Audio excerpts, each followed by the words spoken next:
Welcome back, grade 6, to Nelson Math, chapter 8, section 2, parallelogram area rule.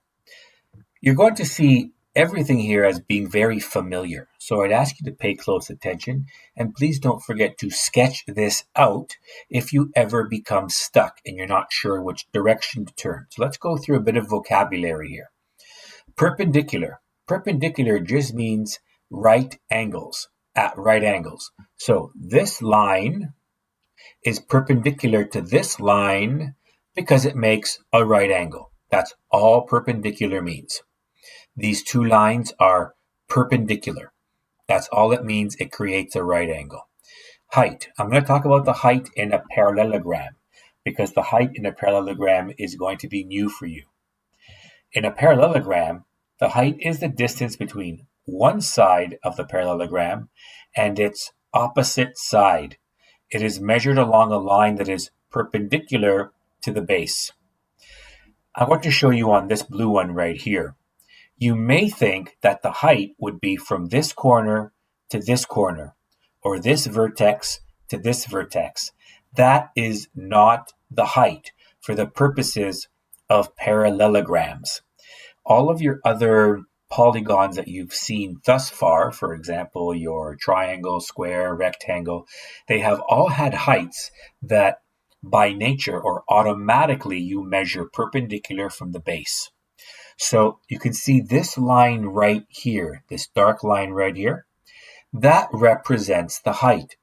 And it doesn't matter where along this parallelogram I take the height, it's always going to be the same. Doesn't matter where I start along the bottom or along the top. If I find the distance from this line to this line, it's always going to be the same as long as I am at a right angle to the lines. What that means is the height that I measure cannot be on an angle. It must always be at a 90-degree angle, no other angle. But I want to show you something when I make something here. I'm going to take this bit of my parallelogram. So we have our height right there. I want to show you what happens if I do this. I just created a perfect rectangle just by cutting off the end of one parallelogram and bringing it over here. I could recreate my parallelogram by doing this. And I'm doing this to show you that once I do this, you get the exact same formula as a rectangle. So for area, that is. So the height times the length, or the length times the width, whichever one you want to call it. So let's look at a bit more information here. I've used these dark lines to indicate the height, but I want to show you something about the height. It doesn't matter where I bring this is going to be exactly the same.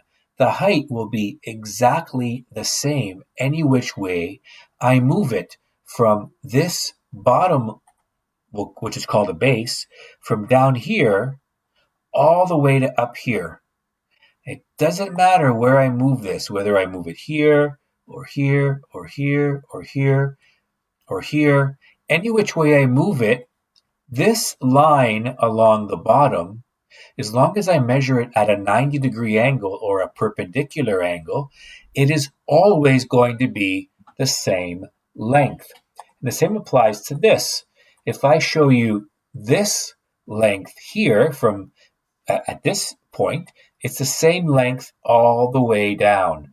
The length never changes. And you can see here that my length of the parallelogram is 17 meters. I've written that here. The height of this polygon is 10 meters. I've written it here. And that's where it is to get our 170.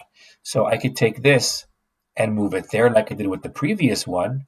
And look, the height is exactly the same. The height has not changed. And of course, the length hasn't changed. It's still there. So it doesn't matter how I cut this off.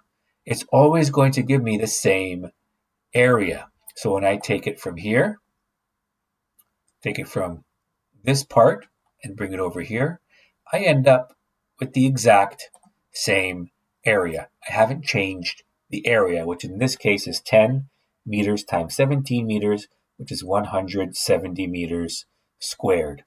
Once again, when you are doing this, it probably will help for you to draw pictures of what you are doing so that you are able to sketch it out and see a physical picture of it instead of trying to do it in your head. Thanks, grade 6. Have a good day.